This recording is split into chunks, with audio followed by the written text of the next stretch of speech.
어느 비오는 겨울날 도윤은 자신이 지원하던 고아원 근처에서 우연히 한 소녀와 마주친다. 젖은 옷을 부여잡고 길가에 앉아 울고 있는 가난한 고아 소녀 할인. 그때 소녀가 도윤에게 조심스레 묻는다. 왜 그렇게 슬퍼 보여요? 아저씨 혼자 살아서 외롭죠? 몇십 년간 누구에게도 들킨 적 없던 상처를 단번에 찔러버리는 말. 아이의 단 한 문장에 한 회장의 온 세계가 무너져 내리고 그는 왜인지 모르게 이 아이를 보호해야 한다는 강렬한 직감에 사로잡힌다. 구독, 좋아요 꾹 눌러주시면 영상 제작에 큰 힘이 됩니다. 사연 시작합니다. 사람들이 보기엔 한도윤 회장은 여전히 성공이라는 이름을 등에 지고 살아가는 사람입니다.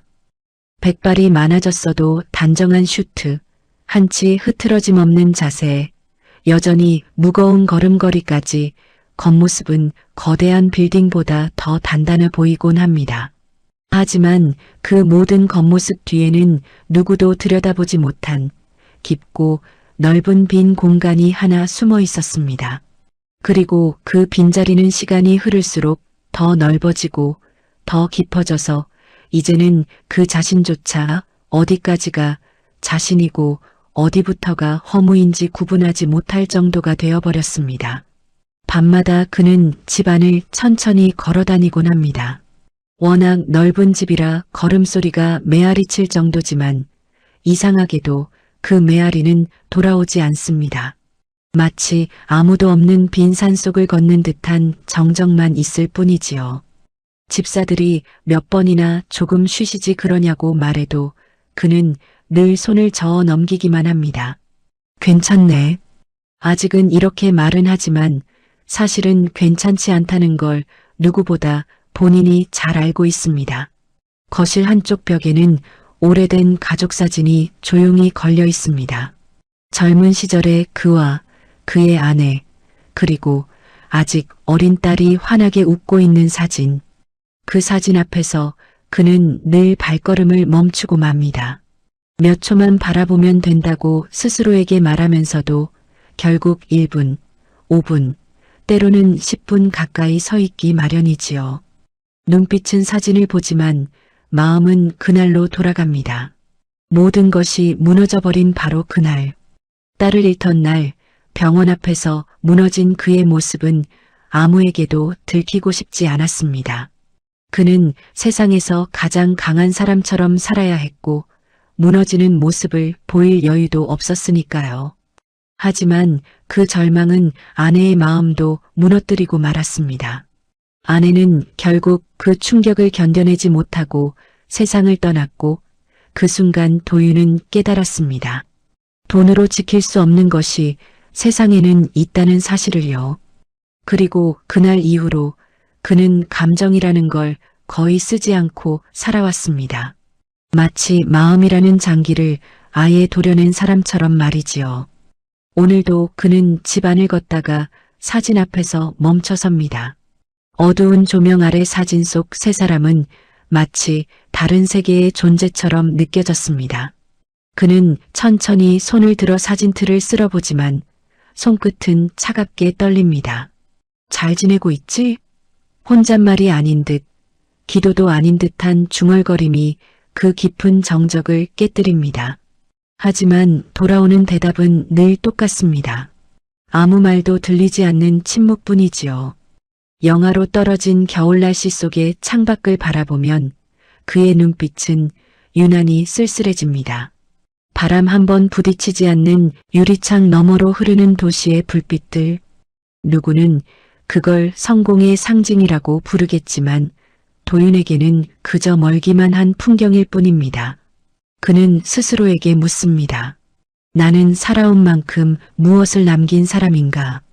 그 물음은 언제나 깊은 곳에서 울리고 언제나 답을 얻지 못한 채 사라져버립니다. 저녁 시간 집사는 그의 식탁에 따뜻한 국을 올려놓습니다. 김이 모락모락 피어오르지만 도윤은 숟가락을 들지 못합니다.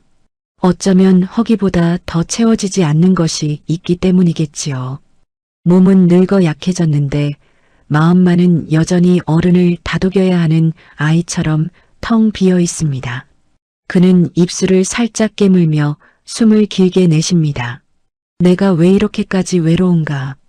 스스로도 이해하기 힘든 고백이 방 안에 조용히 떨어집니다. 비서실장 지호는 가끔 그의 얼굴을 보며 걱정을 내비칩니다. 회장님, 요즘 눈빛이 많이 피곤해 보이십니다. 휴식이 필요하십니다. 하지만 도윤은 언제나 같은 말로 돌아섭니다. 괜찮다네. 시간이 지나면 괜찮아지겠지. 하지만 그 말은 늘 입만 움직일 뿐 마음까지 닿은 적은 한 번도 없었습니다. 그의 내면은 조금도 괜찮아지고 있지 않았으니까요. 그날 밤도 도윤은 잠을 이루지 못합니다. 침대 머리맡에 놓인 작은 스탠드 조명을 켜둔 채 눈을 감았다 떴다 반복합니다.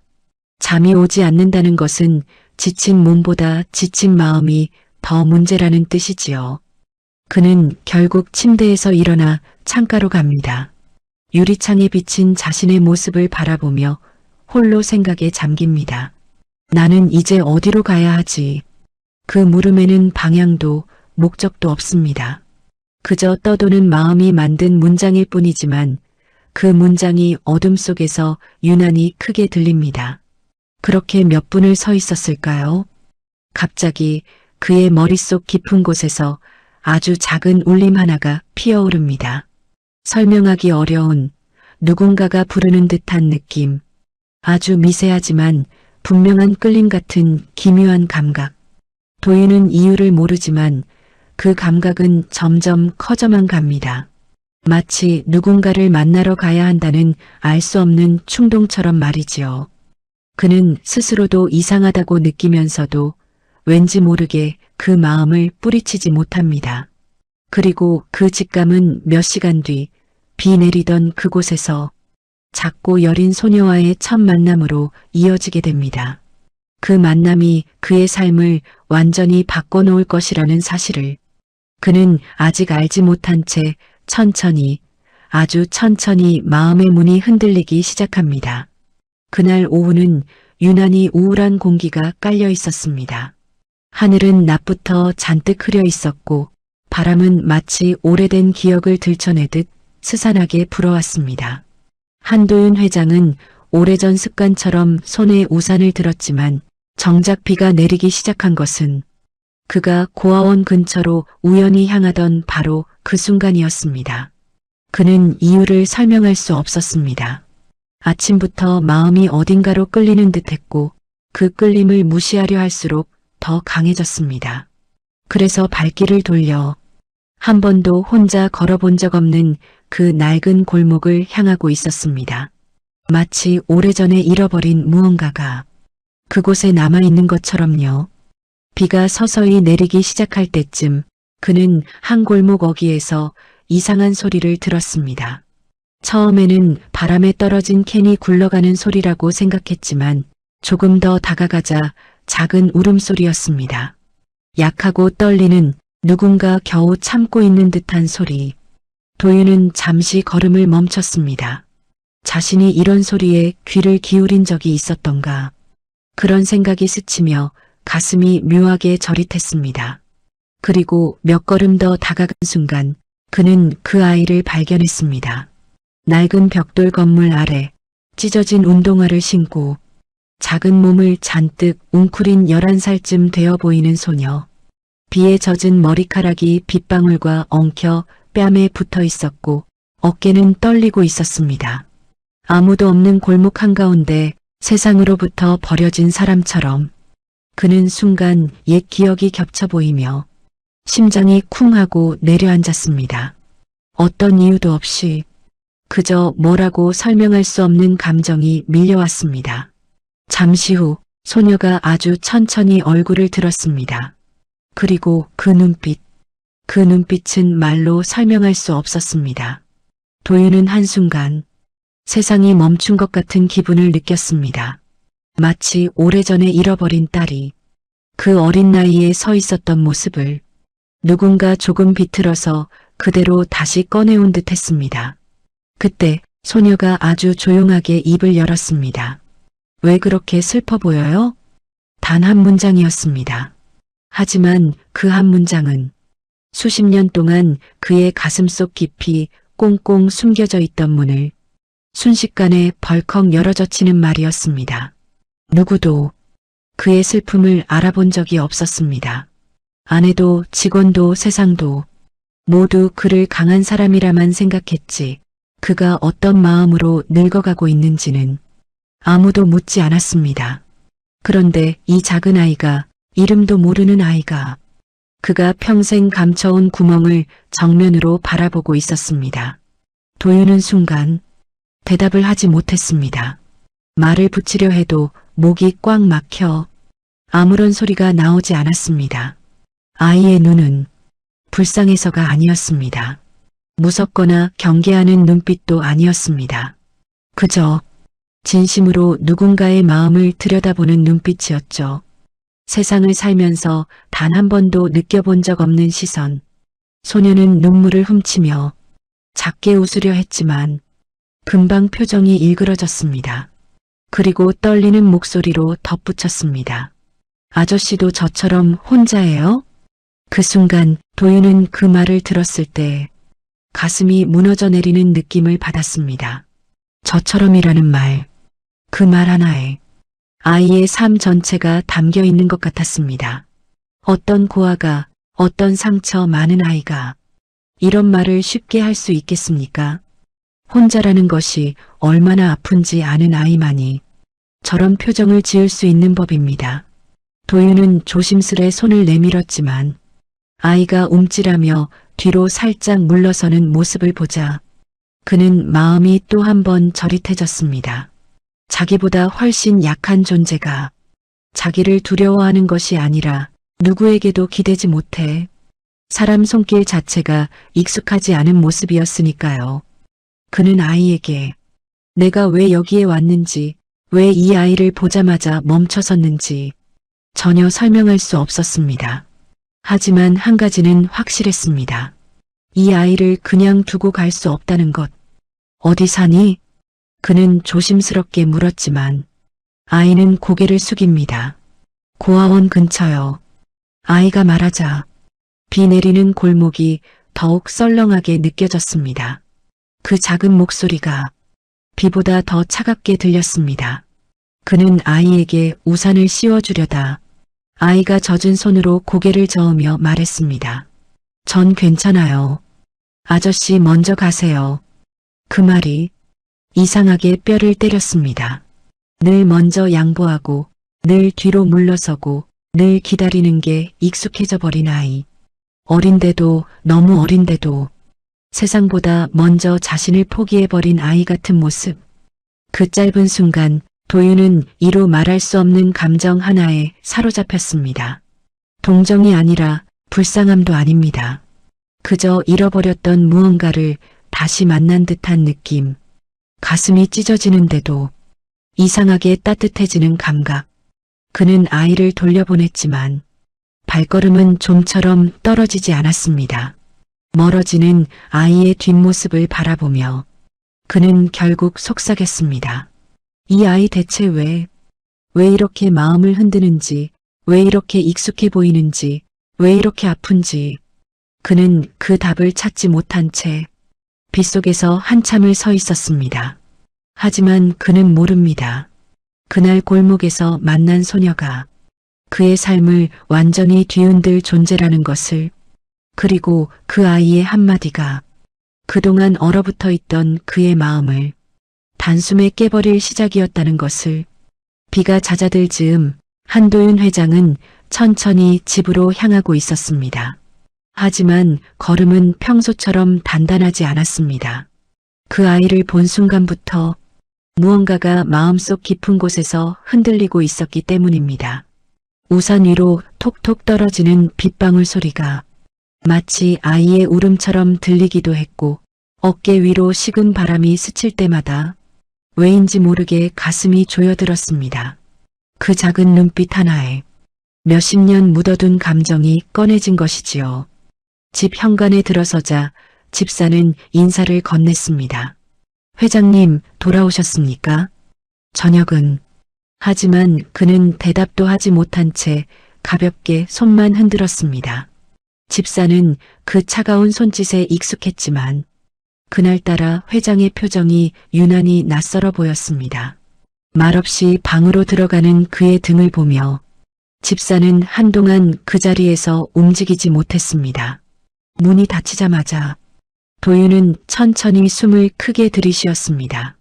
오늘 본 그 아이의 얼굴, 손, 눈빛, 목소리, 그 모든 것이 파도처럼 다시 떠올랐습니다. 왜 이렇게 슬퍼 보여요? 그 한 문장은 이제 그의 머릿속 한복판에 돌덩이처럼 자리 잡고 떼어낼 수 없게 돼버렸습니다. 그는 넓은 방을 천천히 걸어 다녔습니다. 때로는 벽을 가볍게 짚기도 하고 때로는 손끝을 떨며 유리창에 손바닥을 대기도 했습니다. 불 꺼진 방 안에서 그의 숨소리만 길게 울렸습니다. 내가 슬퍼 보였다고? 혼자 중얼거리며도 스스로도 이해하지 못할 표정을 짓고 있었습니다. 누구도 정말 누구도 그에게 그런 말을 한 적이 없었습니다. 직원들은 그를 강한 사람으로만 대했고 사회는 그를 잘 나가는 경영자로만 보았으며 심지어 가족마저 떠난 후 그의 감정은 스스로 지워버리며 살았습니다. 그런데 그 아이는 그가 숨겨온 슬픔을 단번에 알아본 것입니다. 그럴 수 있던 이유가 무엇일까? 그 생각에 도윤은 이상하게도 손이 자꾸 가슴 위로 올라갔습니다. 그곳이 괜히 뜨겁고 괜히 시큰했기 때문입니다. 책상 앞에 앉아도 마음이 진정되지 않았습니다. 서류를 펼쳐보려 해도 글자가 눈에 들어오지 않았고 따뜻한 차를 마셔도 속이 불안했습니다. 결국 그는 서랍을 열어 오래된 상자 하나를 꺼냈습니다. 그리고 상자 속에서 사진 한 장을 조심스럽게 꺼내 들었습니다. 그 사진 속엔 꽃무늬 원피스를 입고 양갈래로 머리를 묶은 딸이 환하게 웃고 있었습니다. 초등학교 입학식 날 찍은 사진이었죠. 도윤은 사진을 보다가 그만 숨을 잠시 멈추었습니다. 오늘 만났던 소녀의 눈빛이 딸의 눈빛과 겹쳐 보였기 때문입니다. 그 웃음 뒤에 있던 작은 떨림, 사람을 바라볼 때 살짝 기울어지는 고개, 애써 밝은 척하는 입술, 모든 것이 너무 닮아 있었습니다. 왜 이렇게 똑같지? 그는 사진을 가슴 가까이 가져가며 천천히 눈을 감았습니다. 숨이 막히고 가슴이 저릿하게 뭉쳐들고 숨을 깊이 마셔도 다 마시지 못할 것 같은 감정. 그는 숨을 몰아쉬며 책상 위에 사진을 내려놓았습니다.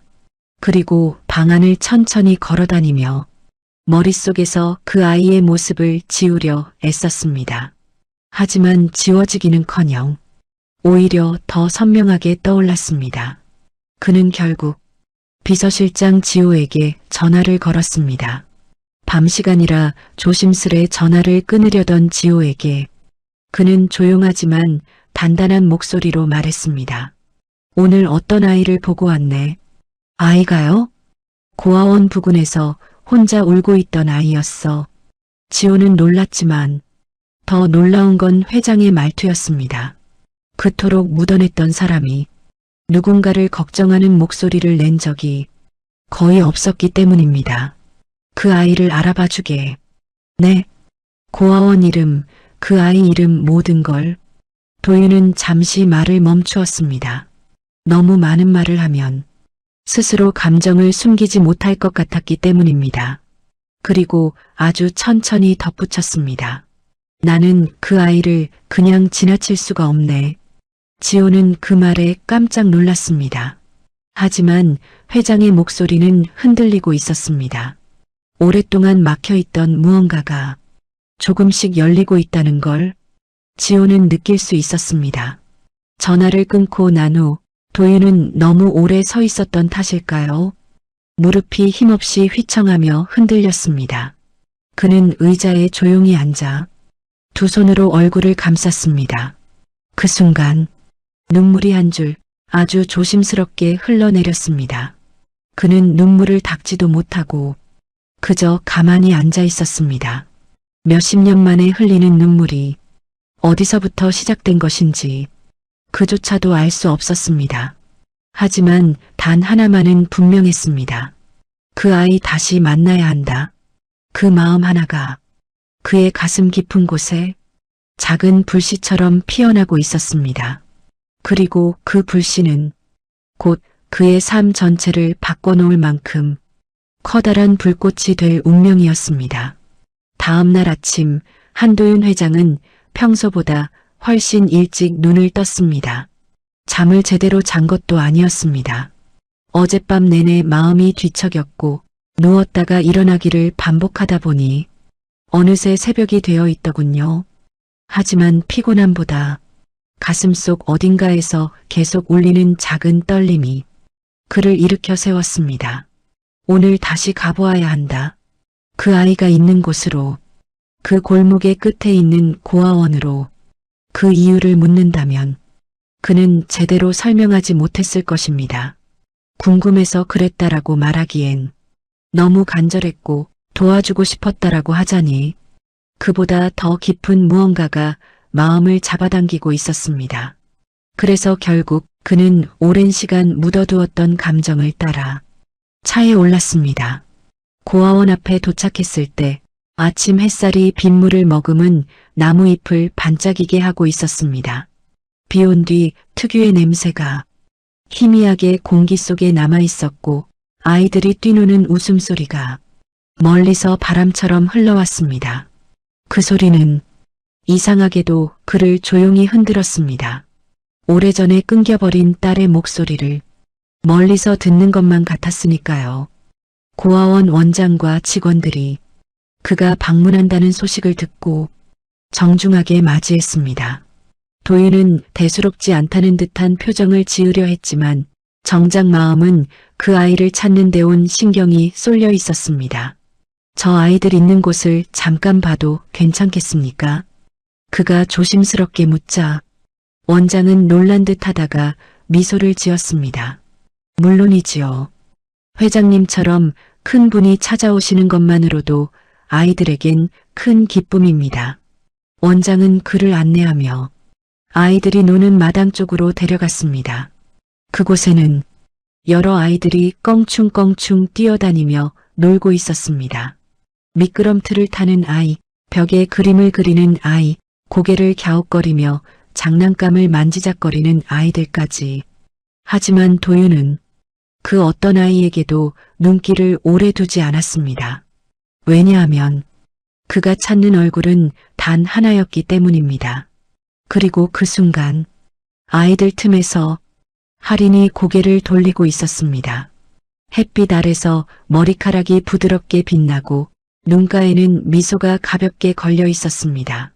그 모습을 보자 도윤은 순간 숨을 멈췄습니다. 아, 저 아이구나. 정말 저 아이였구나. 기어코 또 이렇게 눈이 마주치고 말았습니다. 할인은 놀란 눈으로 도윤을 바라보다가 작게 눈을 깜빡였습니다. 잠시 머뭇거리던 아이는 천천히, 아주 천천히 다가와 어제 비 내리던 그 골목에서처럼 그를 올려다보았습니다. 어제 그 아저씨죠? 그 말투가 마치 오래된 기억을 젠틀리 건드리는 것 같았습니다. 도윤은 순간 말을 잃었습니다. 대답 대신 숨을 들이쉬기만 했습니다. 할인은 그의 표정을 살피더니 입술을 아주 조금 움직이며 말했습니다. 오늘은 슬퍼 보이진 않아요. 그 말이 그의 가슴을 얼마나 흔드는지 아이는 알지 못했을 것입니다. 도윤은 자신도 모르게 살짝 미소 같은 것을 지으려 했지만 표정이 제대로 잡히지 않았습니다. 오래 웃지 않은 사람에게서 흔히 볼 수 있는 어색하고 서툰 미소였지요. 원장은 두 사람을 번갈아 보더니 조용히 물었습니다. 회장님, 아이와 아시는 사이이신가요? 도윤은 아닌 척 고개를 저으려 했지만 그 순간 할인이 먼저 말을 꺼냈습니다. 저기 어제 도와주셨어요. 비 맞고 있었는데 아저씨가 먼저 와서 물어보셨어요.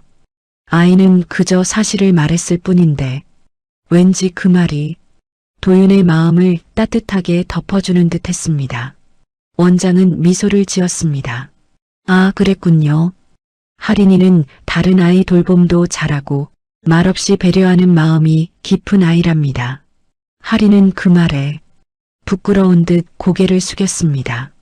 그 작은 손등이 살짝 떨리고 있었습니다. 도윤은 그 떨림을 보고 가슴이 또 한 번 저릿해졌습니다. 신발이 좀 낡았구나. 그는 조심히 말했습니다. 아이의 한쪽 신발은 아직도 젖어 있는 듯했고 코끝 부분은 거의 찢어져 있었습니다. 하리는 그 신발을 내려다보며 아무렇지 않은 듯 말했습니다. 괜찮아요. 저 이거 익숙해서요. 익숙해서. 그 말이 그에게는 너무 아프게 다가왔습니다. 부족한 것에 익숙해지고 포기하는데 익숙해지고 기다리는데 익숙해진 아이. 그는 무슨 말을 해야 할지 몰라 그저 아이를 바라보았습니다. 그리고 그 순간 자신이 얼마나 오랫동안 누군가를 이렇게 진심으로 바라본 적이 없었는지를 깨달았습니다. 하리나. 그는 아이의 이름을 처음 불러보았습니다. 그 짧은 한마디만으로도 가슴 어딘가가 묘하게 뜨거워졌습니다. 아이도 깜짝 놀란 듯 동그랗게 눈을 뜨더니 살짝 웃음을 비쳤습니다. 네, 아저씨. 그 한마디가 그를 다시 살아있게 만드는 것 같았습니다. 도윤은 그날 고아원을 떠나기 전까지 자신도 모르게 아이를 계속 힐끗힐끗 바라보았습니다. 하리는 아이들 속에서 늘 작은 애처럼 보였지만 묘하게 중심에 서 있는 아이였습니다. 누군가가 울면 먼저 손을 잡아주고 누군가 넘어지면 먼저 달려가 먼지를 털어주며 어른이 부탁하지 않아도 자발적으로 동생들을 챙겼습니다. 그 작은 어깨로 너무 많은 것들을 버티며 살아온 아이. 도윤은 그 모습을 보며 말로 할 수 없는 감정이 올라오는 걸 참아야 했습니다. 결국 그는 원장에게 조용히 말했습니다. 아이들 특히 하린이 필요한 것이 있으면 언제든 말씀해 주십시오. 원장은 조금 놀란 듯 하다가 고개를 깊이 숙였습니다.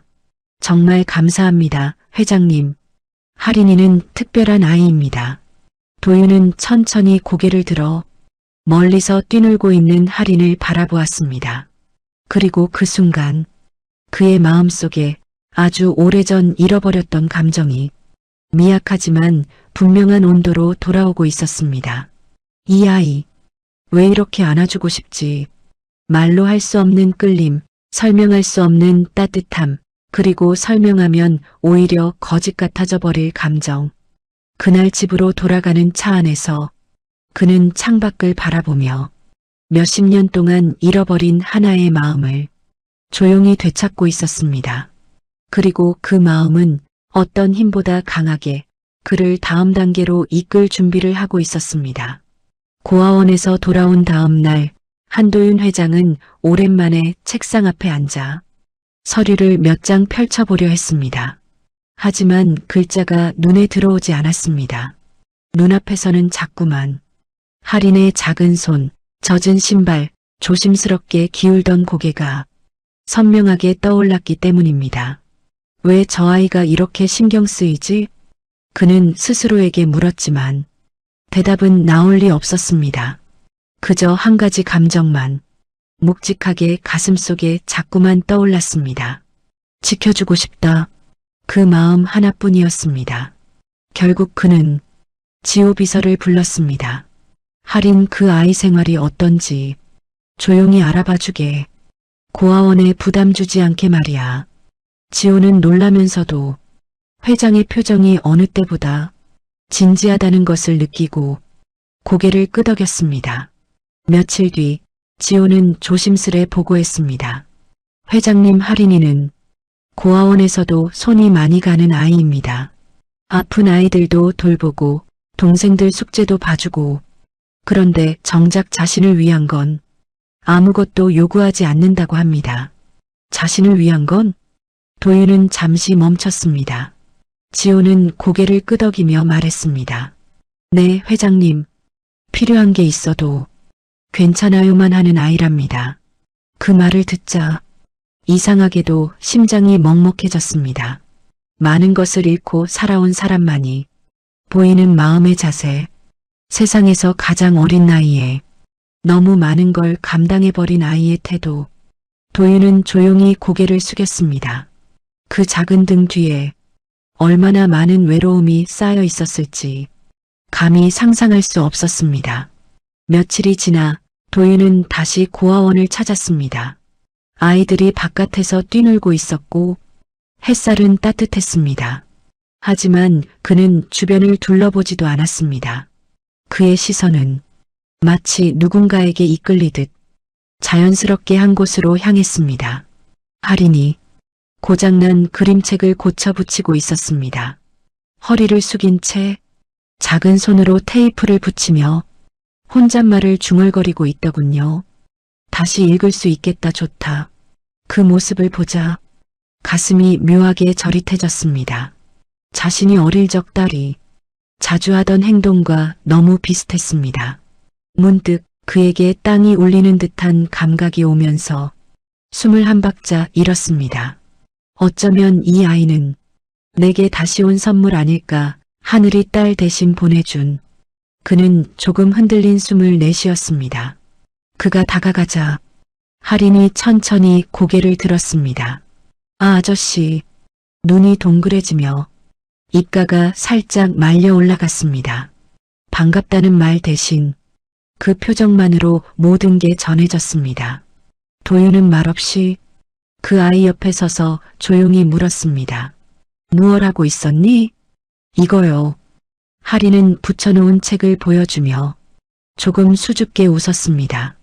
다른 애들이 좋아해서 고쳐주고 있었어요. 도윤은 잠시 책을 바라보다 말이 나오지 않았습니다. 기댈 사람 하나 없는 아이가 오히려 남을 먼저 챙기고 있는 모습. 내가 이런 걸 혼자 다 고쳐주는구나. 그가 나지막이 말하자 할인은 어깨를 으쓱했습니다. 저는 누가 도와주는 것보다 제가 도와주는 게 편해요. 도움받으면 갚아야 할 게 많아지는 것 같아서요. 그 말은 가슴을 무너뜨리기 충분했습니다. 갚아야 할 게 많아진다. 그게 아이의 말입니까? 고작 11살짜리 아이가 이런 철없는 세상이 가르친 말투를 이미 몸에 익혔다는 사실이 그에게는 너무 아팠습니다. 도윤은 한참 동안 말을 잇지 못했습니다.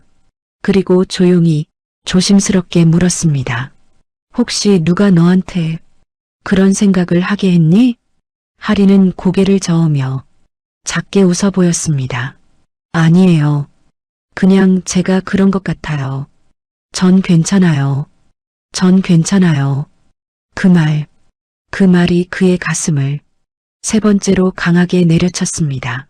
실은 괜찮지 않은 아이가 가장 많이 쓰는 말, 사랑받아 본 적 없는 사람이 습관처럼 내뱉는 말. 그는 천천히 숨을 들이쉬며 말없이 아이의 손등을 바라보았습니다.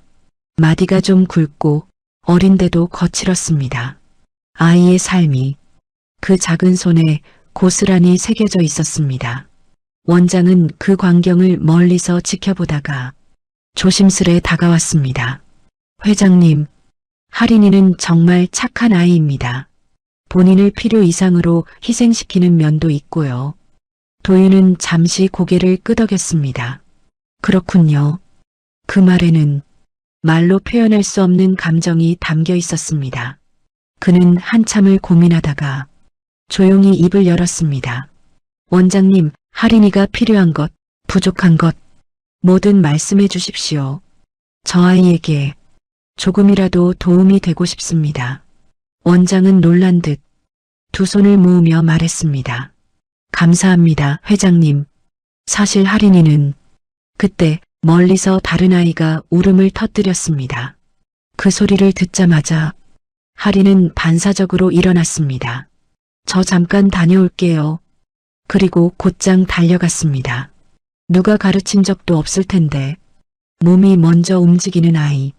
그 작은 등이 세상 누구보다 단단해 보이면서도 누구보다 외로워 보였습니까? 다. 그 모습을 보며 도윤은 혼잣말처럼 생각했습니다. 저 아이를 도와주고 싶다. 아니, 지켜주고 싶다. 그 마음은 더는 밀어낼 수 없는 크기로 가슴속에 자리를 잡고 있었습니다. 그는 그날 고아원을 떠나기 직전 아이들이 모여있는 운동장을 마지막으로 바라보았습니다. 그리고 그 중심에서 작은 몸으로 다른 아이를 토닥이는 할인을 보았습니다. 그 장면은 그의 눈에 아주 깊게 새겨졌습니다. 마치 오래전에 잃어버린 무언가가 그 작은 아이에게서 다시 피어오르는 것 같았습니다. 그는 차에 오르며 아주 조용히 다짐처럼 속삭였습니다. 이번엔 절대 놓치지 않겠다. 고아원을 다녀온 뒤 며칠 동안 한도윤 회장은 마음이 유난히 바빴습니다.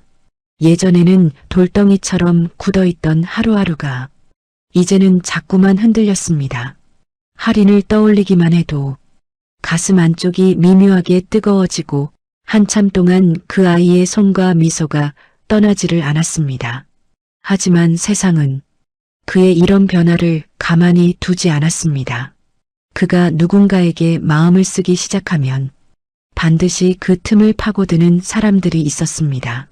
특히 같은 피를 나눴다는 이유만으로 평생 그의 주변을 맴돌며 재산에만 관심을 쏟던 사람들이요. 그 중에서도 가장 번뜩이는 인물, 이복 동생 최명수 60. 도윤은 그 이름만 들어도 자동으로 한숨이 나올 만큼 오랜 갈등을 겪어왔습니다. 그날 오후 예고 없이 명수가 회장의 집무실을 찾아왔습니다. 문을 열자마자 명수 특유의 얄궂은 웃음이 번졌습니다. 형님, 요즘 고아원에 자주 가신다면서요? 말투는 가볍지만 눈빛은 전혀 가볍지 않았습니다. 도윤은 눈을 가늘게 뜨며 무심한 듯 대답했습니다. 그래서 명수는 어깨를 으쓱했습니다. 나야 뭐 형님 뜻이겠지 싶지만 아무래도 외부에서 말이 많습니다. 외부에서 말이 많다. 그 말은 곧 내가 불편하다는 뜻과 같았습니다.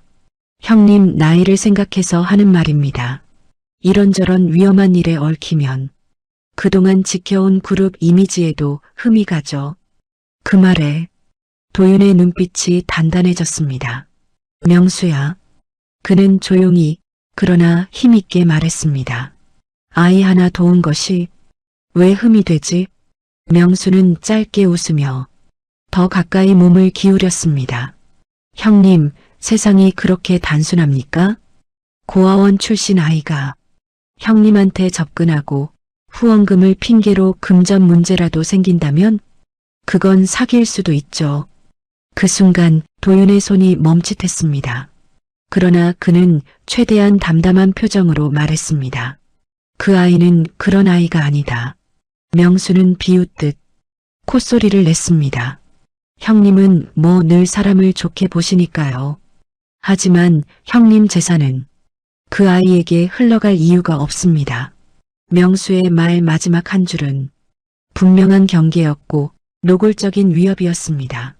명수가 떠난 뒤 도윤은 다시 고아원의 상황을 알아보고자 지호 비서를 불렀습니다. 지호는 잠시 머뭇거리다 입술을 꼭 깨물고 말했습니다.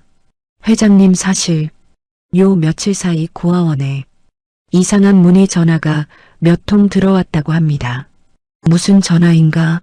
어떤 사람이 도윤 회장이 특정 아이를 후원하냐고 묻거나 그 아이에 대해 꼬치꼬치 캐묻는다고 합니다. 도윤의 손끝이 한순간 식어버렸습니다. 명수가 움직였군. 그는 낮게 중얼거렸습니다. 지호는 더 조심스레 말을 이었습니다. 고아원 원장님도 아이에게 피해갈까 걱정이 크십니다. 특히 할인이요. 그 이름이 나오는 순간 도윤의 숨이 아주 잠깐 멈췄습니다. 그 아이에게 어떠한 작은 그림자라도 드리워지는 것이 이제는 참을 수 없었습니다. 그날 저녁 도윤은 집무실에서 오래도록 혼자 앉아 있었습니다. 명수의 말, 지호의 보고, 그리고 무엇보다 할인이 걱정되는 마음이 가슴속에서 뒤엉키며 하루 종일 그를 괴롭혔습니다. 책상 위에는 딸의 사진이 놓여 있었습니다.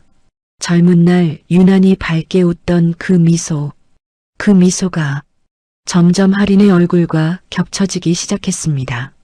만약 이번에도 내가 누군가를 지키지 못한다면 그 생각이 떠오르는 순간 도윤의 눈가가 흔들렸습니다.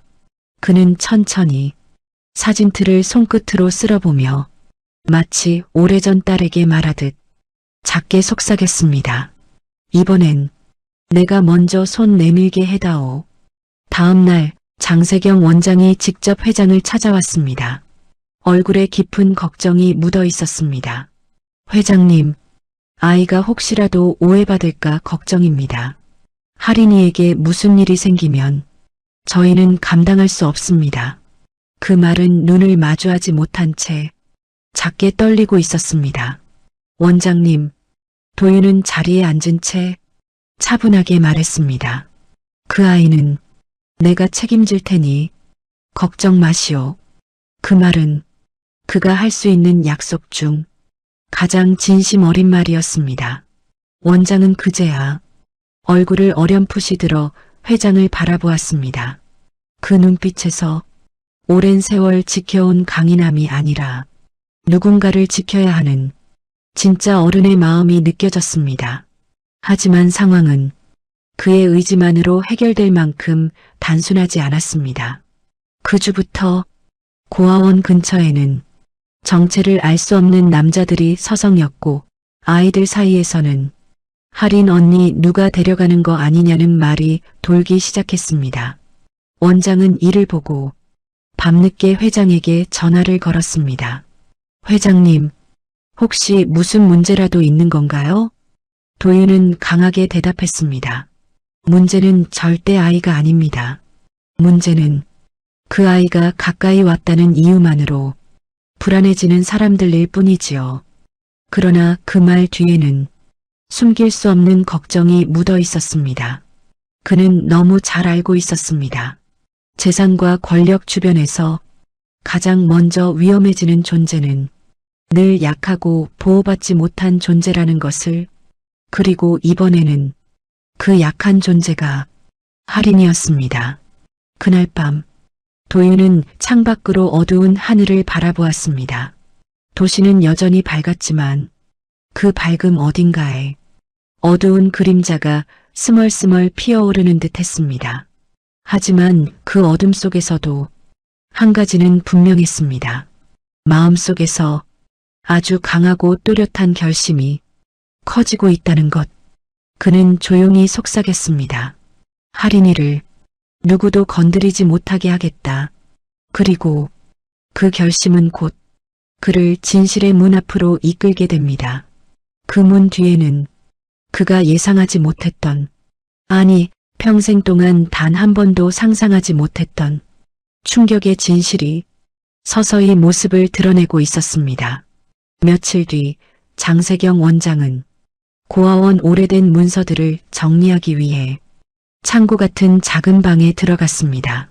습기가 많은 방이라 서류들은 시간의 냄새를 잔뜩 머금고 있었고 철진한 상자들은 먼지에 묻혀 손을 댈 때마다 가루가 흩날렸습니다. 원장은 언제나처럼 아이들 생활 기록부를 정리하다가 문득 낯선 상자 하나를 발견했습니다. 몇 년 전부터 창고 구석에 쌓여 있었던 상자였지만 원장 본인도 그 내용을 제대로 알지 못했습니다. 이게 뭐지? 그녀는 상자의 테이프를 조심스럽게 뜯었습니다. 안에는 고아원에 넘겨졌던 오래된 서류들, 그리고 폐쇄된 미혼모 시설에서 보내졌던 자료들의 일부가 뒤섞여 들어 있었습니다.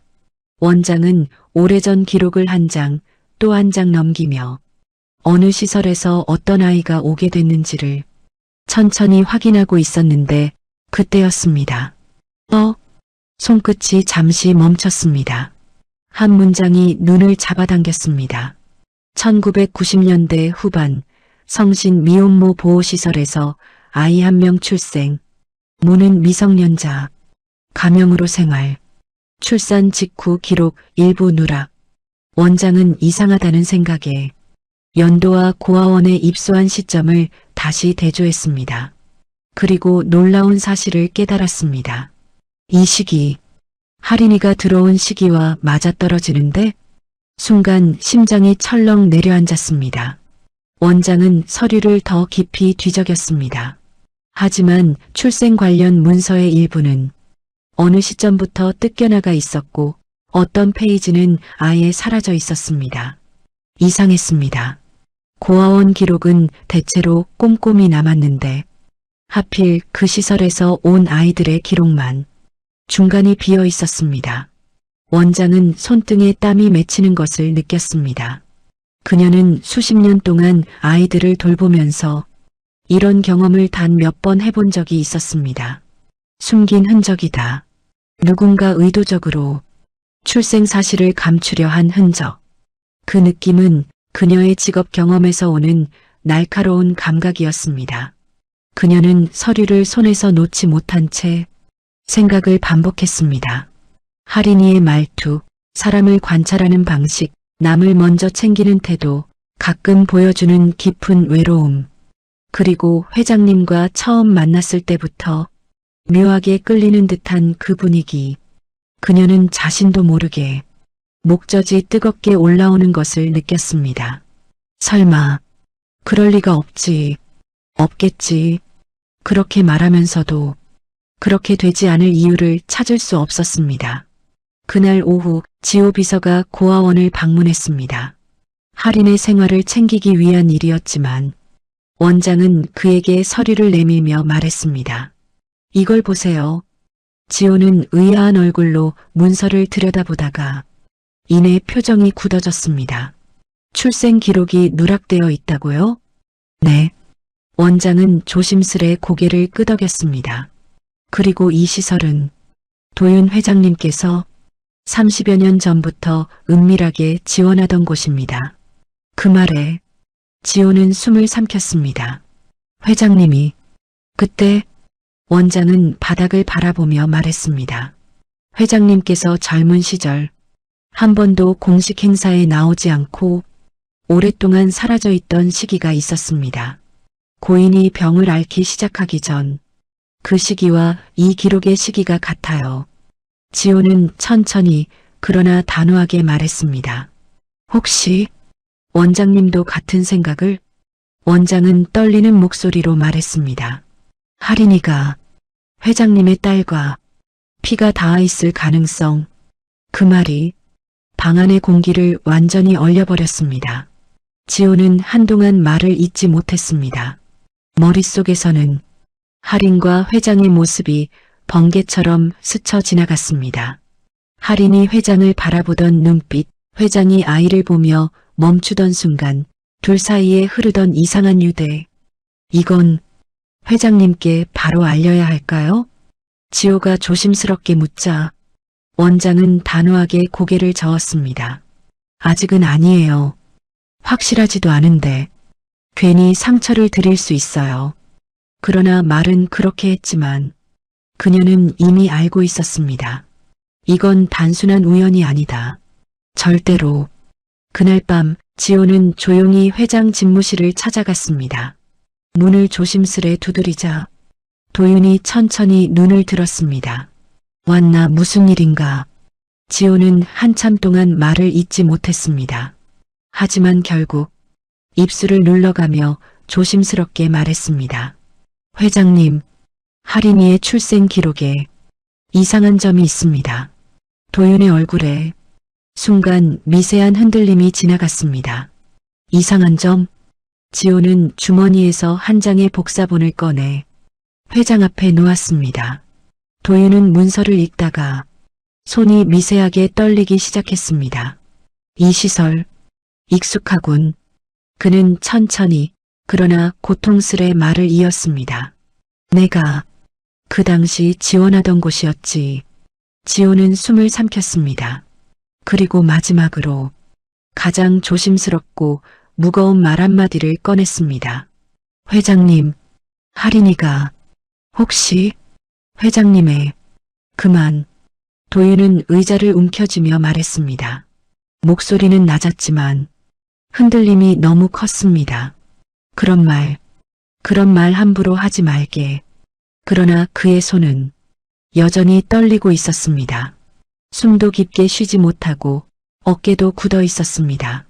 그리고 그 떨림 속에는 두려움과 희망이 섞여 있었습니다. 두려움 만약 사실이 아니라면, 희망 만약 사실이라면, 그는 자신이 그 두 감정 중 어느 쪽이 더 무서운지도 알아낼 수 없었습니다. 지호는 조용히 말했습니다. 회장님, 저희가 직접 확인해야 합니다. 할인이에게도 회장님께도 이건 너무 중요한 일입니다. 도윤은 한동안 아무 말도 하지 않았습니다. 눈을 감고 숨을 깊게 들이쉬기만 했습니다. 그리고 아주 천천히 입을 열었습니다. 내가 그 아이에게서 왜 딸아이의 모습이 보였는지 이제야 알 것 같구나. 그 말은 그의 인생에서 가장 낮고 슬픈 목소리였습니다. 그리고 동시에 가장 깊고 뜨거운 희망이 서서히 피어오르는 순간이기도 했습니다. 그날 밤 도윤은 잠을 이루지 못했습니다. 창밖은 스산했고 하늘은 잿빛이었습니다. 그는 조용히 창가에 서서 스스로도 믿지 못할 한 문장을 여러 번 반복했습니다. 설마 저 아이가 내 딸의? 그 질문이 그를 더욱 깊은 진실로 끌어당기고 있었습니다. 며칠 후 도윤은 지호 비서에게서 급히 전화를 받았습니다. 회장님 찾았습니다. 미혼모 보호시설 관련 기록, 그 당시 담당자를 드디어 찾았습니다. 그 말에 도윤은 잠시 숨을 잃었습니다. 손에서 휴대폰이 미끄러질 만큼 심장이 크게 뛰었습니다. 지금 당장 가자. 그는 떨리는 목소리를 겨우 짜내며 말했습니다. 1시간 후 도윤과 지호는 도시 외곽의 낡은 작은 건물 앞에 서 있었습니다.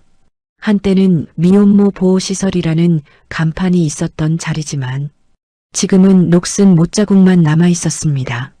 문을 열고 들어가자 비어있는 복도에 먼지 냄새와 오래된 습기 냄새가 섞여 싸늘하게 퍼져 있었습니다. 그곳에서 백발이 성성한 한 노부인이 그들을 맞았습니다. 회장님, 오실 줄 알았습니다. 예상치 못한 말에 도윤의 몸이 순간 굳었습니다. 저를 알았소? 노부인은 고개를 끄덕였습니다. 회장님은 30년 전 이곳을 가장 많이 도와주셨던 분입니다. 그때도 무슨 사연이 있는 듯 보였지요. 그 말은 도윤의 가슴 깊은 곳을 쿡 찔렀습니다. 그 아이가 반가워하더군요. 노부인은 낡은 서랍을 열어 오래된 봉투 하나를 꺼냈습니다. 그때 한 아이가 태어났습니다. 그 말에 도윤의 심장이 한 박자 멎었습니다. 어떤 아이요? 젊은 여성이었죠. 아무도 모르게 찾아와 당신의 도움으로 몸을 추스르고 있었습니다. 도윤의 눈이 서서히 흔들리기 시작했습니다. 노부인은 봉투에서 사진 한 장을 꺼냈습니다. 여기 있습니다. 그 아이의 어머니. 사진을 보는 순간 도윤은 그대로 숨을 잃었습니다. 바로 젊은 시절의 그의 딸이었습니다. 사진 속 그녀는 도윤이 기억하는 모습 그대로였습니다. 말수가 적고 세상 모든 아픔을 혼자 견디려 했던 그의 딸. 사진 아래 적힌 날짜는 딸이 사고를 당하기 몇 달 전. 도윤은 손으로 사진을 쥐어들고 온몸이 휘청하며 한쪽 벽에 손을 짚었습니다. 이게 무슨 말이오? 목소리가 잘 나오지 않았습니다. 지호조차 회장의 흔들림을 처음 봤습니다. 노부인은 조용히 말을 이었습니다. 출산 직후 당신의 딸은 아이를 남기고 떠났습니다. 돌아오지 못할 사정이 생겼다고 그때 직원이 기록을 숨겼습니다. 기록을 숨겼다? 아이를 안전하게 지키려는 의도였어요. 그 직원은 빚에 시달렸고 아이를 외부에 넘기고 기록을 일부 없앴습니다. 죄책감에 시달리다. 그녀도 오래 버티지 못했지요. 그 말이 끝나자 도윤은 봉투를 떨어뜨릴 뻔했습니다. 그 아이는 지금 어디 있습니까? 쥐어짜는 듯한 목소리였습니다. 노부인은 천천히 고개를 들었습니다. 할인이라는 이름으로 고아원에 들어갔다고 들었습니다.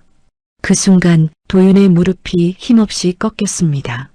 지호가 급히 그를 부축했습니다. 회장님, 할인이 내내 딸의 아이였단 말인가. 그는 떨리는 손으로 얼굴을 감싸쥐었습니다. 숨이 너무 가빠져 말을 제대로 꺼낼 수도 없었습니다. 마치 수십 년 동안 닫아놓았던 기억의 문이 한꺼번에 열리면서 그 뒤에 눌려있던 고통들이 폭발하며 그의 온몸을 덮치는 듯 했습니다. 그는 바닥을 바라본 채 오랫동안 움직이지 못했습니다. 눈가에서 몇십 년 동안 흘리지 않았던 눈물이 천천히 흘러내렸습니다. 지호는 말없이 그의 옆에 서 있었습니다. 그도 목이 메었지만 감히 나서서 위로할 수 없었습니다. 도윤은 떨리는 손으로 입을 가리고 아주 작은 목소리로 중얼거렸습니다. 할인아, 아이야, 내가 너를 모르고. 그 말은 평생 동안 지켜온 강한 회장의 가면을 완전히 찢어놓는 말이었습니다.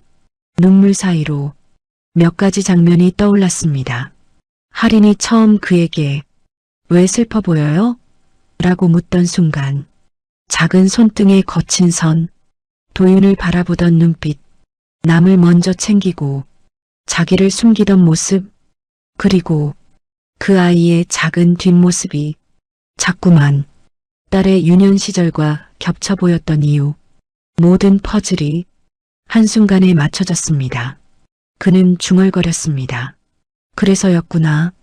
그래서 내가 그 아이를 처음 보고 숨이 멎을 것 같았던 게 그의 목소리는 흔들리고 무너지고 부서져 있었습니다. 노부인이 조심스레 말했습니다. 회장님, 그 아이는 누구보다 외로웠을 겁니다. 당신의 딸도 그랬듯이요. 그 말이 그의 가슴을 쳤습니다. 그는 천천히 고개를 들었습니다. 이제라도 내가 그 아이를 지키겠습니다. 지호는 그 말에 조용히 고개를 숙였습니다. 도윤은 사진을 꼭 쥐며 떨리는 목소리로 속삭였습니다. 딸아, 이번엔 내가 반드시 지켜낼게. 내가 내 아이를 지켜낼게. 그의 눈에서는 참아온 눈물이 계속 흘러내렸습니다. 그리고 그 눈물은 단순한 후회가 아니라 결정이었습니다. 바로 그 순간 그의 마음에 거대한 불꽃 하나가 타올랐습니다. 할인이를 두 번은 잃지 않겠다. 할인이 자신의 친손녀라는 사실을 확인한 뒤 한도윤 회장님은 며칠 동안 마음이 온전치 않으셨습니다. 평생을 살아오며 단 한 번도 경험해보지 못했던 감정이 가슴 깊은 곳에서부터 끌어올랐기 때문이지요. 무너짐, 후회, 간절함, 그리고 무엇보다 강한 보호 본능이었습니다. 내가 이 아이를 지켜야 한다고 이제야 깨닫게 되다니. 그는 어느 날 창가에 서서 숨을 길게 들이쉬며 그렇게 중얼거리셨습니다. 그 목소리는 오래 눌려있던 것들이 천천히 녹아내리는 소리 같았습니다. 하지만 그런 마음이 자라나는 바로 그때 세상은 그의 변화를 결코 조용히 두지 않았습니다. 그는 곧 자신에게 가장 위험한 존재와 다시 마주하게 되었지요. 이복 동생 최명수가 불쑥 집무실로 들이닥친 것은 기자들의 문의가 폭주하던 그날 아침이었습니다. 문을 꽉 열어젖히며 들어온 명수는 입꼬리를 삐딱하게 올린 채 말했습니다. 형님, 요즘 고아원에 자주 간다면서요. 내가 들은 게 사실인가요? 도윤은 차분히 서류를 덮으며 대답했습니다. 내가 들은 게 무엇인지 모르겠지만 내가 아이를 돕는 것 그게 문제라도 되나? 명수는 한숨을 크게 몰아쉬더니 탁자에 준비해온 서류를 던지듯 펼쳤습니다. 이게 지금 뭡니까? 언론에서 난리입니다. 회장, 고아원 아이에 집착한다. 수상한 후원 관계. 이런 기사들 준비되는 거 모르십니까? 도윤은 서류를 한 장, 또 한 장 넘기며 눈빛을 차갑게 가라앉혔습니다. 명수야, 너 혹시 이 일에 관여했나? 명수는 어깨를 으쓱하며 관여했다? 아니죠. 그냥 이런 일에 회사가 휘말리면 곤란하니까 미리 알아본 것뿐입니다. 라고 말하면서도 눈빛은 너무나 뻔히 속내를 드러내고 있었습니다. 형님은 정말 그 아이가 누군지 알고 계십니까? 고아원 출신이잖아요.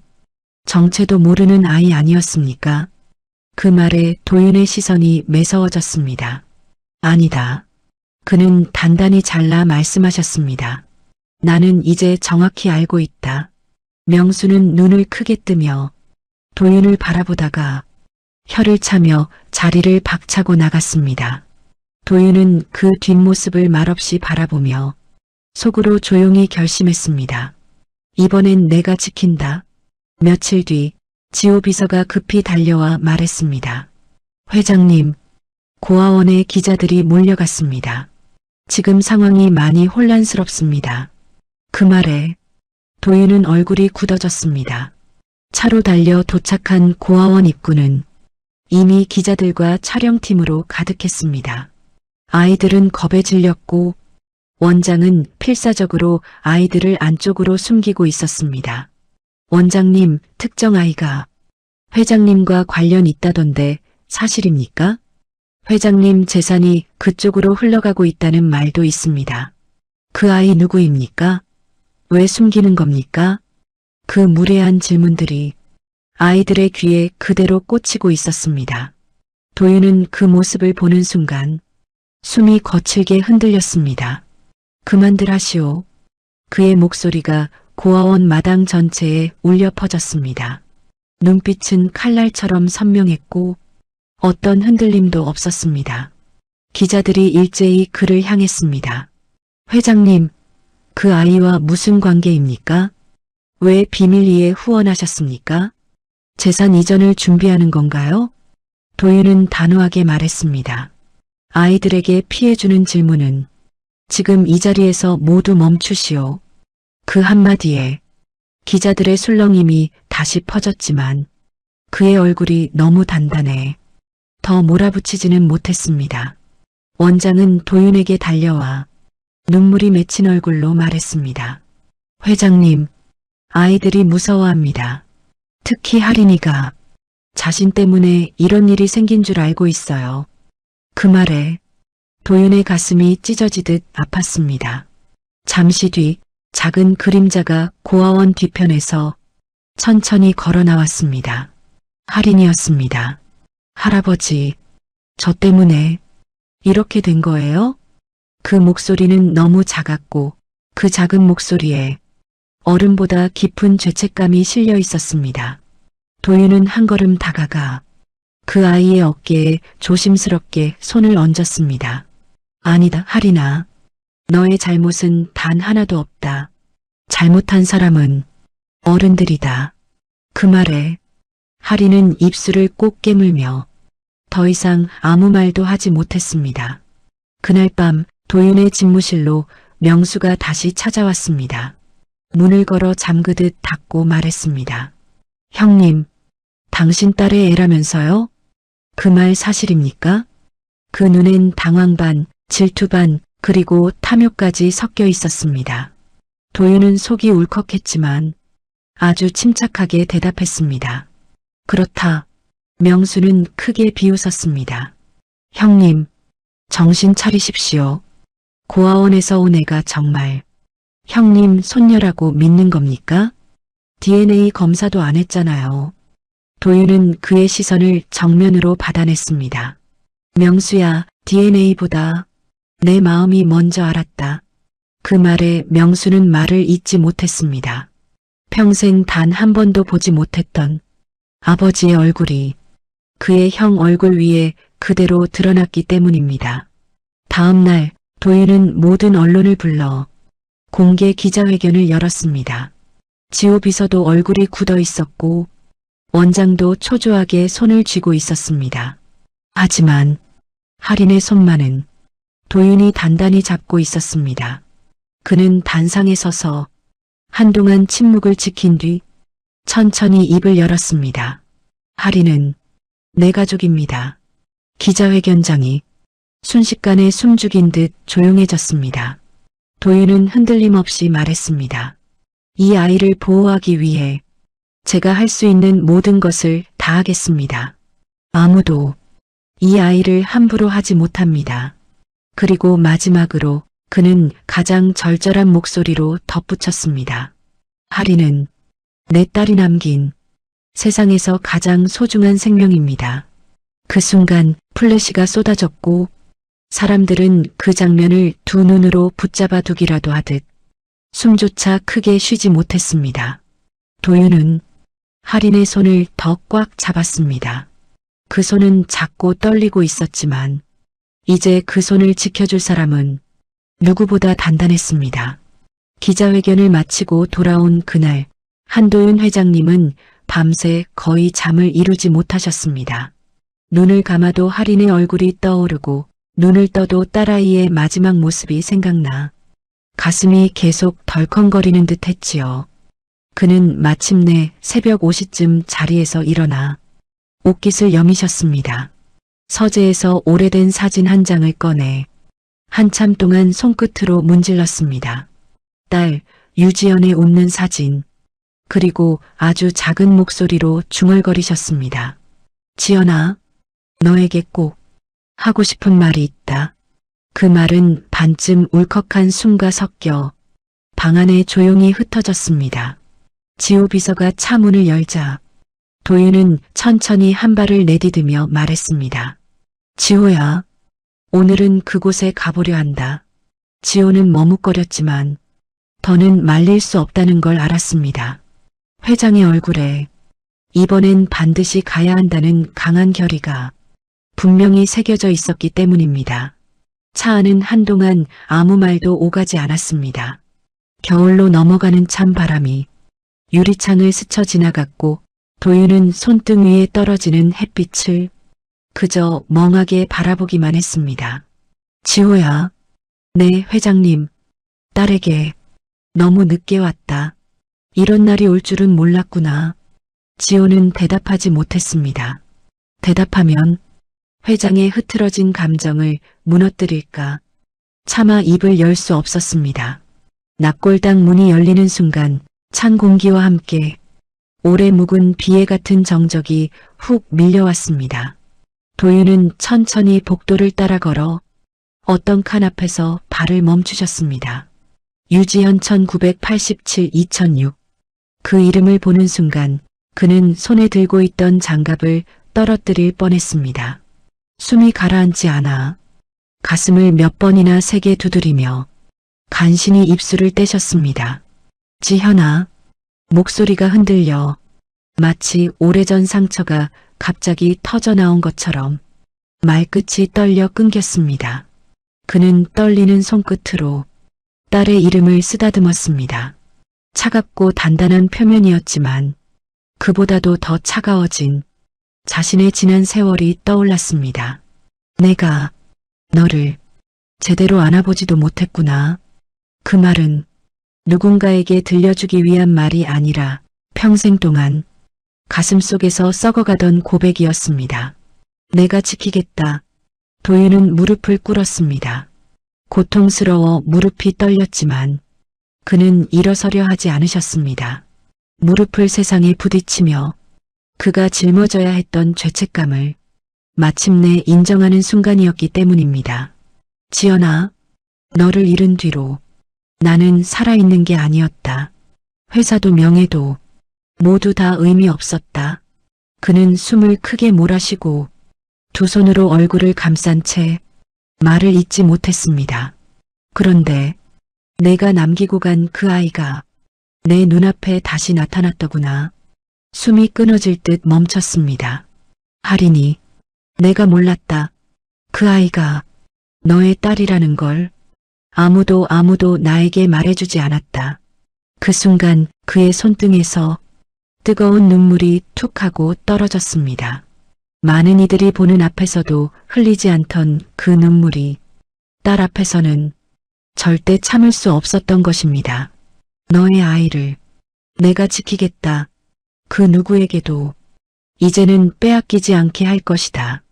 도윤의 다짐은 어느 때보다도 단단했고 그 어떤 선언보다 뜨거웠습니다. 그때였습니다. 작은 발걸음 소리가 조심스럽게 복도 끝에서 들려왔습니다. 할아버지, 도윤은 고개를 번쩍 들었습니다. 할인이 새하얀 목도리를 두르고 양손으로 무엇인가 소중히 안은 채 그를 바라보고 있었습니다. 할인아, 여긴 어떻게?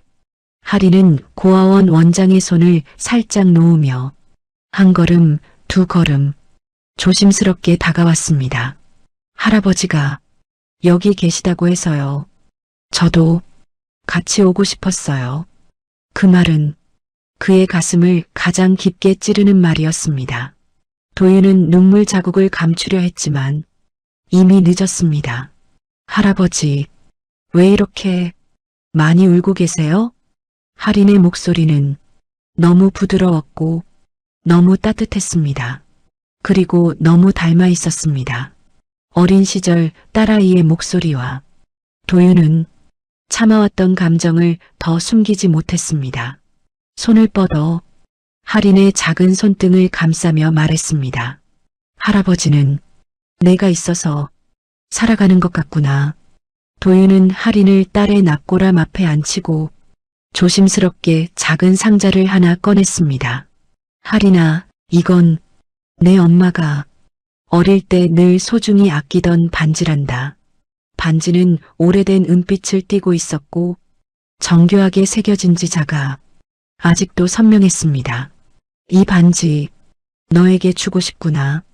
할인은 놀란 눈으로 반지를 들여다보았습니다. 저 받아도 돼요? 그럼 당연히 받아야지. 할인이는 우리 집의 아이니까. 그 말에 할인의 눈가도 붉어졌습니다. 정말 할아버지 손녀 맞아요? 도윤은 두 손으로 아이의 뺨을 감싸며 말했습니다. 너는 내가 평생 찾지 못했던 가장 소중한 가족이다. 그 말은 그의 인생 전체를 다시 쓰는 문장이었습니다. 할인은 반지를 꼭 쥔 채 도윤의 품으로 파고들었습니다. 작은 어깨가 떨렸고 그 떨림이 고스란히 도윤의 가슴으로 전해졌습니다. 그는 아이의 등을 천천히 쓰다듬으며 아주 조용히 말했습니다. 지연아, 듣고 있지? 내 아이. 이제는 절대 혼자가 아니다. 내가 지킨다. 끝까지 반드시 지키고 살겠다. 납골당 한쪽에서 은은한 빛이 들어왔고 두 사람의 그림자가 길게 이어졌습니다. 마치 하늘에서 딸이 고개를 끄덕이며 두 사람을 바라보는 듯 했습니다. 도윤은 할인의 손을 잡고 천천히 자리에서 일어나 묘역을 뒤로 돌아나가며 말했습니다. 우리 이제 같이 가자. 그 말은 할인에게도 도윤에게도 그리고 떠난 딸에게도 세상에서 가장 따뜻한 약속이었습니다. 그날 두 사람은 진짜 가족이 되었습니다. 묘지에서 돌아온 뒤 며칠 동안 한도윤 회장의 일상은 그동안 살아왔던 모습과는 완전히 다른 길을 걷기 시작했습니다. 그 변화는 아주 미세했고 조용했지만 마치 오랫동안 얼어있던 얼음이 서서히 녹으며 물길을 만드는 듯한 움직임이었지요. 아침 식탁에 앉는 모습부터 달라졌습니다. 예전엔 식탁 앞에 앉아도 숟가락을 들기까지 10분은 걸렸고 먹다 말고 자리에서 일어나던 날도 많았습니다. 하지만 요즘 그는 식탁에 앉자마자 자동으로 조금은 부드러워진 표정으로 이야기 하나를 떠올리게 됩니다. 바로 할인이었습니다. 딸을 묻고 난 뒤 그는 한 번도 가족을 떠올리며 밥을 먹은 적이 없었습니다. 하지만 이제는 식탁 옆 빈자리에서 할인이 웃으며 손을 흔들던 모습이 자꾸만 마음속에 다시 피어오르는 것이었지요. 할인이는 오늘 뭐하고 있을까? 이 말이 어느새 그의 일상 속에서 자연스러운 습관이 돼버렸습니다. 고아원에서 할인이 준 작은 종이카드는 그의 책상 앞에 조용히 놓여 있었습니다. 아저씨가 아니 할아버지가 행복하면 좋겠어요. 그 글씨는 삐뚤빼뚤했고 단어 하나를 쓰기 위해 아이가 얼마나 고민했는지 잔잔하게 느껴지는 천진한 문장이었습니다. 도윤은 그 문장을 볼 때마다 가슴 한쪽이 뜨거워지곤 했습니다. 그동안 누구도 그의 행복을 진심으로 묻거나 바라준 사람이 없었기 때문입니다. 그는 문득 깨달았습니다. 자신이 잃었던 것은 단순히 딸이 아니라 누군가를 위해 살고 싶은 마음이었다는 것을요. 그날 오후 도윤은 지호에게 말했습니다. 오늘은 할인이를 데리러 가야겠다.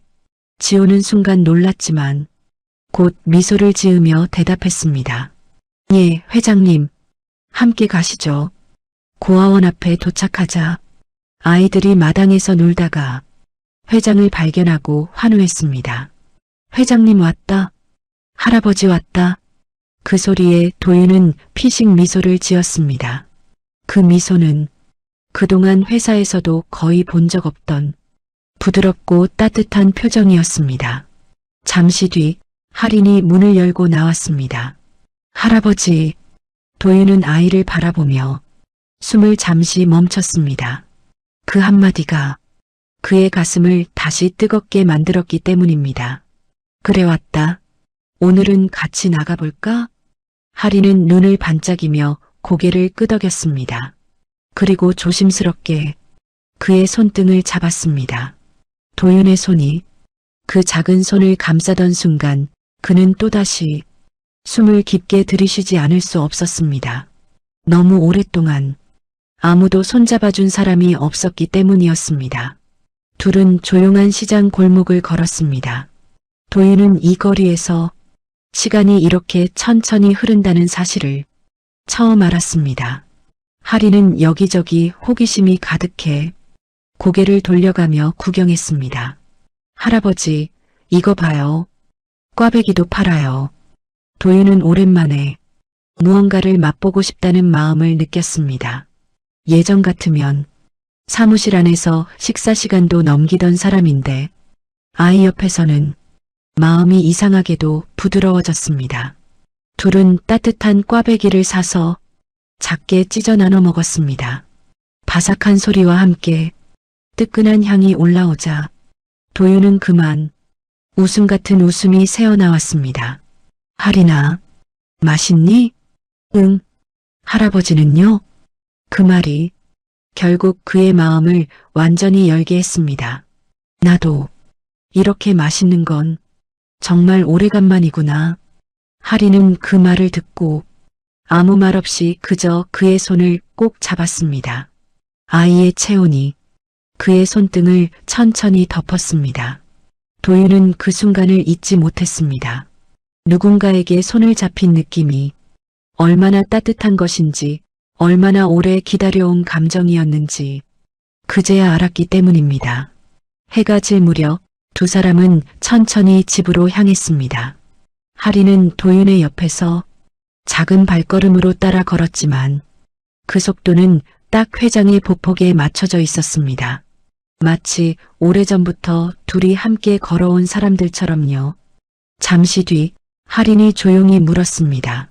할아버지, 오늘 행복했어요? 도윤은 걸음을 멈추었습니다.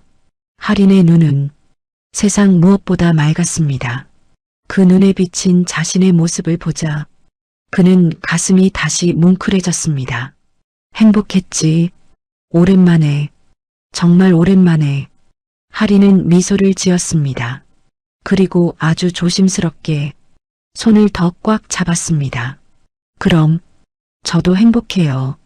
그 말이 그의 심장을 꽉 조여왔습니다. 눈시울이 또다시 뜨거워졌습니다. 하리나, 할아버지는 말이다. 그는 천천히 숨을 들이쉬며 말을 이었습니다. 내가 있어서 이제 살 것 같다. 그 말은 그의 인생에서 가장 진실한 말이었습니다.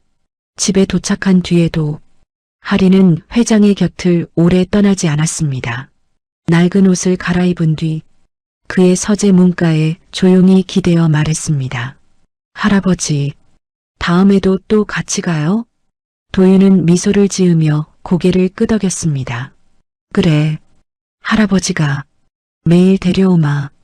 그 말에 하리는 그저 작은 숨을 쉬며 웃었는데 그 웃음 하나가 그의 서재 전체를 환하게 밝혀버렸습니다. 그날 밤 도윤은 침대에 누워 천장을 바라보며 생각했습니다. 살아있다는 게 이렇게 가슴 뛰는 일이었나? 그는 마침내 깨달았습니다. 자신이 딸을 잃은 뒤 오랫동안 죽은 것처럼 살았다는 사실을, 그리고 지금 작은 아이가 그의 손을 잡아준 뒤부터 그는 다시 살아가는 법을 배우고 있다는 것을.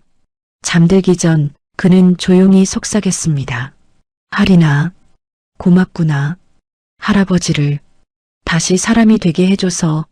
그 말은 그의 가슴에서 아주 천천히 따뜻한 바람처럼 퍼져나갔습니다. 그리고 그 안에서 두 사람의 새로운 가족은 아무도 막지 못할 속도로 점점 더 단단해지고 있었습니다.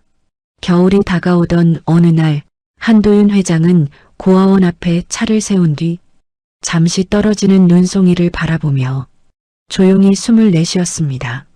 얼마 전까지만 해도 그는 이곳에 오는 것 자체가 상상도 할 수 없는 일이었습니다.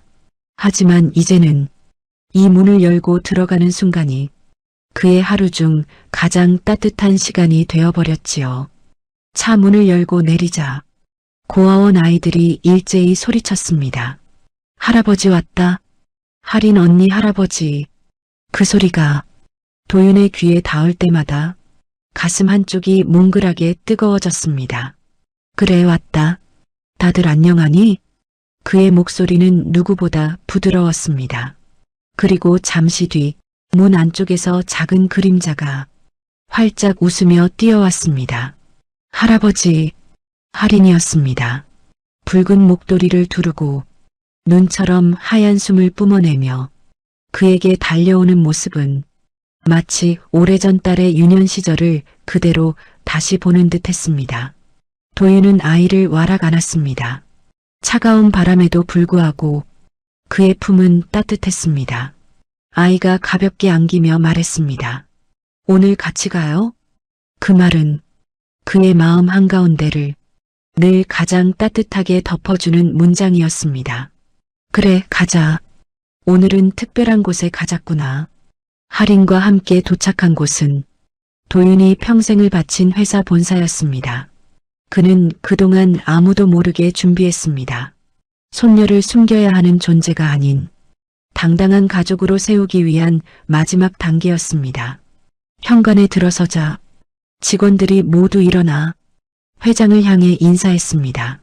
하지만 그들의 시선은 도윤 옆에 서 있는 작고 수줍은 소녀에게 더 집중되었습니다. 할아버지, 여기 너무 커요. 할인이 손을 꼭 쥐자 도윤은 부드럽게 웃었습니다. 너도 이 회사의 가족이란다. 그러니 당당하게 걸어도 돼. 아이의 발걸음은 아직 조금은 조심스러웠지만 도윤은 그 발걸음 옆에서 조금도 흔들리지 않고 걸었습니다. 지호는 그 모습을 보고 오랜 시간 숨겨온 미소를 터뜨렸습니다. 회장님 준비되셨습니다. 도윤은 고개를 끄덕이며 할인의 손을 살짝 감싸 잡았습니다. 할인아, 할아버지 옆에서 꼭 잡고 있어주렴. 임직원들과 언론이 모두 모인 자리. 카메라가 번쩍이고 눈길이 수백 개로 쏟아졌지만 도윤은 흔들림 하나 없었습니다. 그는 단상 위에 섰고 할인은 그의 옆에 서서 긴장된 눈으로 사람들을 바라보고 있었습니다. 작지만 용감하게 그의 손을 더 꽉 잡았습니다. 도윤은 마이크를 천천히 붙잡았습니다. 오늘 여러분께 소개할 사람이 있습니다. 장내는 순식간에 조용해졌습니다. 카메라들이 동시에 도윤과 하린을 향했습니다. 그리고 그가 평생 가장 담담하지만 가장 뜨겁고 진실하게 말한 한 문장이 천천히 또렷하게 흘러나왔습니다. 이 아이는 내 손녀입니다. 그 말이 떨어지는 순간 하린의 작은 어깨가 움찔 떨렸고 도윤은 그 떨림을 감싸한 듯 손을 다시 잡아주었습니다. 딸을 너무 일찍 잃었습니다. 많은 후회와 죄책감을 가슴 깊이 묻고 살아왔습니다. 그리고 그 아이가 남긴 소중한 생명이 있다는 것을 너무 늦게야 알았습니다. 눈앞에 플래시가 무수히 터졌지만 도윤은 시선을 굽히지 않았습니다. 이제 이 아이는 더 이상 아무도 없는 아이가 아닙니다. 내가 책임지고 지키겠습니다. 평생 내 딸 대신 이 아이의 손을 잡고 살겠습니다. 하린은 도윤의 옆에서 눈을 반짝이며 대답했습니다. 저도 할아버지랑 계속 같이 있고 싶어요. 그 말에 사람들 사이에서 조용한 탄식과 눈물이 번졌습니다. 도윤은 그 순간 딸의 손을 잡지 못했던 과거를 비로소 용서받는 듯한 감정을 느꼈습니다. 그날 이후 도윤의 집은 완전히 달라졌습니다. 오랫동안 조용하기만 했던 거실은 하린이의 웃음으로 가득 찼고 식탁에는 따뜻한 음식이 하린의 한마디로 더 풍성해졌습니다. 할아버지, 이거 더 드세요. 맛있어요. 그래, 내가 먹으라면. 할아버지는 뭐든지 먹지.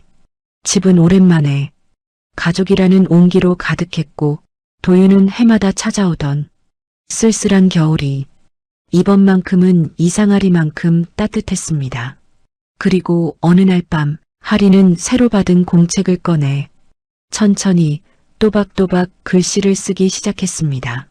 내 이름 한하린, 내 가족 할아버지, 내 꿈 누군가를 따뜻하게 해주는 사람.